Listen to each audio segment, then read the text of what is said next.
2024 లేదా 25లో డిగ్రీ లేదా బీటెక్ చదివారా? సాఫ్ట్‌వేర్ జాబ్ కోసం ఎదురు చూస్తున్నారా? అయితే కోడ్ జ్ఞాన్ 100 డేస్ కోర్సులో చేరండి. జాబ్ సాధించండి. నమస్కారం బిందు గారు. నమస్కారం. 734వ మనీ మంత్ర ఎపిసోడ్. సో ప్రీవియస్ వీడియోలో అఫర్మేషన్స్ గురించి మీరు మాట్లాడారు. సో స్టిల్ ఇంకా చాలామంది ఏంటంటే ఏ విధంగా చేస్తే బాగుంటుంది, పాజిటివ్ అఫర్మేషన్స్ ఏ విధంగా చేసుకోవాలి, అసలు అంటే ఏంటి అనేటువంటి దాని మీద ఎక్కువ మంది అడుగుతూ ఉన్నారు. సో ఈ వీడియోలో అవి డీటెయిల్గా తెలుసుకుందాము. ఏ విధంగా చేయాలి అసలు?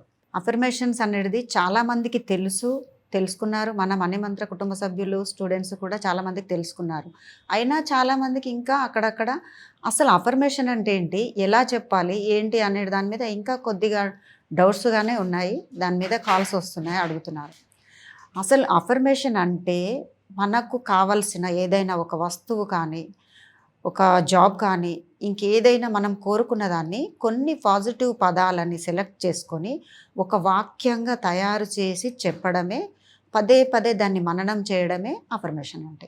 ఓకే, డీప్గా వెళ్ళిపోయి ఇంకేదో ఉంది అని భయపడాల్సిన అవసరం ఏమీ లేదు.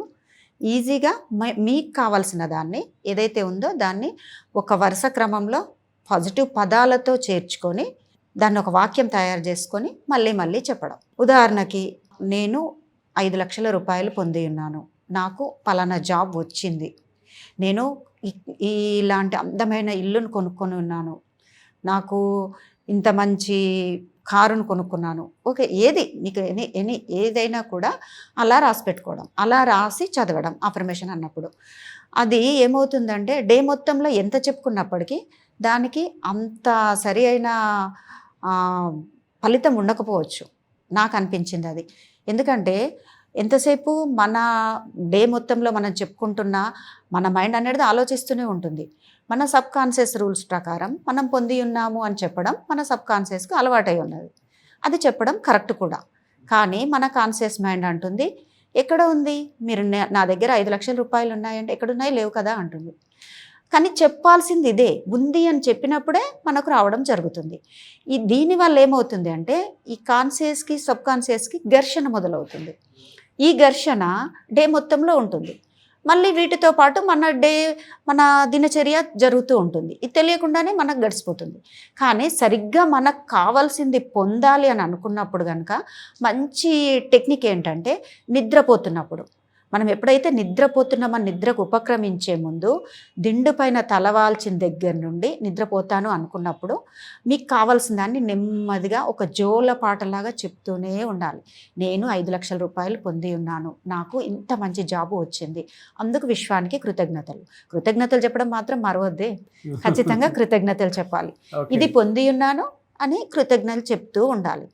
అప్పుడు ఏమవుతుందంటే నెమ్మదిగా మన ఆలోచించే మనసు కాన్షియస్ అనేది డల్ అయిపోతుంది. మనతో పాటు మన ఆలోచన ఆగిపోయిందంటే కాన్షియస్ కూడా ఆగిపోతుంది, నిద్రలోకి జారుతుంది. అప్పుడు స్వేచ్ఛగా మన సబ్ కాన్షియస్ దాంట్లో మనం చెప్పిన వాక్యాన్ని లీనం చేసుకుంటుంది. నిద్రపోతున్నప్పుడు కూడా ఉదయం లేసే వరకు అది కంటిన్యూ అవుతూనే ఉంటుంది. మన శరీరంలోని అవయవాలు, మన శ్వాస ప్రక్రియ ఎలా అయితే పనిచేస్తుందో అదేవిధంగా సక్రమంగా అది కంటిన్యూ అవుతూనే ఉంటుంది. దాని ద్వారా ఎక్కువ సార్లు మన సబ్ కాన్షియస్కు ఒక విషయాన్ని అప్పచెప్పడం జరుగుతుంది. అలా సబ్ కాన్షియస్కి అప్పచెప్పడం అంటే మనం విశ్వంతో చెప్పుకుంటున్నట్టే లెక్క, విశ్వంతో కనెక్ట్ అయినట్టే లెక్క. కాబట్టి ఇలా చేసేదాన్ని సరి అయిన అఫర్మేషన్ అంటారు. ఇలా చేసినప్పుడు నిజంగా దాన్ని మంచి ఫలితం చూడొచ్చు. ఖచ్చితంగా అలాంటి ఫలితం వస్తుంది. టైమింగ్స్ ఏమైనా ఉన్నాయమ్మా దానికి చేయడానికి? మీరు టైమింగ్స్ అనేది ఉదయం అయితే బ్రహ్మ ముహూర్తంలో, రాత్రికైతే 10:30 నుంచి 11:30 వరకు ఆ టైంలో చేయొచ్చు స్పెషల్గా అనుకున్నప్పుడు. కానీ మనం నిద్రపోతున్నప్పుడు కూడా అప్పచెప్పడం చాలా బాగా పనిచేస్తుంది. అఫర్మేషన్స్ చెప్పి ఇంకొకటి ఏమంటే ఒక 4-5 వాక్యాల కంటే ఎక్కువ వద్దు, విశ్వానికి కన్ఫ్యూజ్ చేయొద్దు. ఒక 4-5 మీకు కావాల్సిన వాటిని సెలెక్ట్ చేసుకొని వాటిని కనీసం ఒక 4 సార్లు పేపర్ పైన రాయండి. ఒక్కొక్క వాక్యాన్ని, ఒక్కొక్క కోరికని 4 సార్లు రాయండి. అలాగే చదవడం కూడా 4కు మించి చదవండి. మీకు ఇష్టం వచ్చినంత 4కు పైన ఎన్నిసార్లు అయినా చదవచ్చు. అలా చదివి ఫస్ట్ రాసిన దాన్ని చదివి తర్వాత మెడిటేషన్ చేసి ఆ తర్వాత ఇందాక నేను చెప్పినట్టు కనుక సబ్ కాన్షియస్కి అప్పచెప్తూ నిద్రపోయినట్టయితే ఇంకా దానికి తిరుగుండదు. స్టెప్ బై స్టెప్ ఇలా చేస్తూ వెళ్ళాలి. అప్పుడు ఖచ్చితంగా మీ కోరికలన్నీ తీరుతాయి. అంటే వాళ్ళకి ఏం కావాలో వాటికి సంబంధించిన ప్రతి దాన్ని పాజిటివ్గా ఎప్పుడూ మననం చేసుకుంటూనే ఉండాలి. సో అది సబ్ కాన్షియస్ మైండ్లో రికార్డ్ అవుతుంది. అఫర్మేషన్స్ అన్ని ఆ విధంగా జరగడానికి అవకాశం ఉంటుంది. ఎర్లీ మార్నింగ్ చేసుకుంటే చాలా మంచిది. చాలా బాగా పనిచేస్తుంది. నిద్రపోతున్నప్పుడు అయితే మన కాన్షియస్ మైండ్ దానికి ఘర్షణ లేకుండా ఫ్రీగా ఉంటుందన్నమాట. ఒక రకంగా చెప్పాలంటే మన మనస్సుని కాన్షియస్ని మభ్యపెట్టడం, దీన్ని ఇటు నిద్రపుచ్చేసి దానికి తెలివిగా దానికి అప్పచెప్పడం, ఆ ప్రయత్నం చేయండి, చాలా బాగా వర్క్ అవుతుంది. ఎలా అమ్మా అంటే జనరల్గా కొంతమంది ఏంటంటే నా లైఫ్ బాగుండాలి అనుకునేటువంటి వాళ్ళు ఉంటారు, వైఫ్ అండ్ హస్బెండ్. వాళ్ళు ఎలాంటి అఫర్మేషన్ చేస్తే బాగుంటుంది? ఇంకా చాలా బాగుంటుంది. ఇద్దరు అఫర్మేషన్లు సగం సగంగా ఉన్నప్పుడు ఒకే కోరికని ఇద్దరు కోరుకుంటున్నట్లయితే ఫలితాలు చాలా తొందరగా ఉంటాయి. ఎలాంటి అఫర్మేషన్స్ చేస్తే బాగుంటుంది? వాళ్ళ లైఫ్ కోసం ఏది కావాలనుకుంటే అది.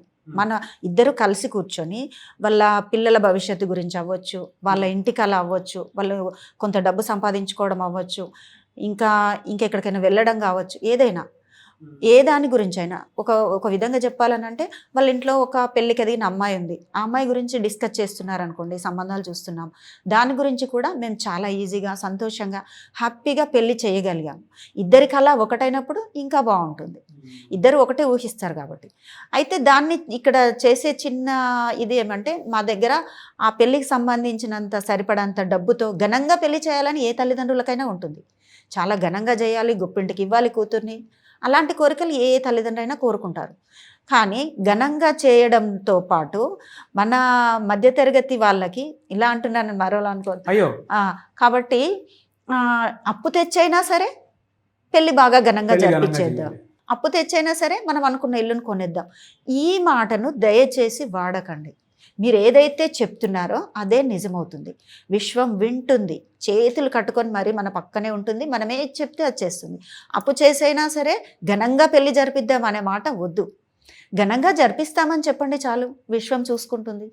మీకు అలా ఎక్కడ పెట్టాలనుకున్నారో అక్కడ పెట్టండి. అందమైన ఆ ఫంక్షన్ హాల్ అవ్వచ్చు, గ్రాండ్గా ఆ ఫంక్షన్ని వచ్చిపోయే బంధువులని చాలా సెలబ్రేట్ చాలా బాగా చేసుకునే విధంగా దాన్ని అందంగా ఊహించుకొని చేసి చూడండి. ఇద్దరు కలిసి కూతురు కోసం చేస్తున్నారు కాబట్టి చాలా తొందరగా మేనిఫెస్ట్ అవుతుంది, సక్రమంగా తొందరగా వాళ్ళ పని కూడా జరుగుతుంది, అద్భుతంగా అమ్మాయి వివాహం కూడా జరుగుతుంది. చాలా బాగా చెప్పారమ్మా, మంచి ఇన్ఫర్మేషన్. థ్యాంక్ యూ అమ్మా, థ్యాంక్ యూ సో మచ్. నమస్తే. సుమన్ టీవీలో మీ పర్సనల్ అండ్ బిజినెస్ ప్రమోషన్స్ కోసం కింది నెంబర్కి కాంటాక్ట్ చేయండి.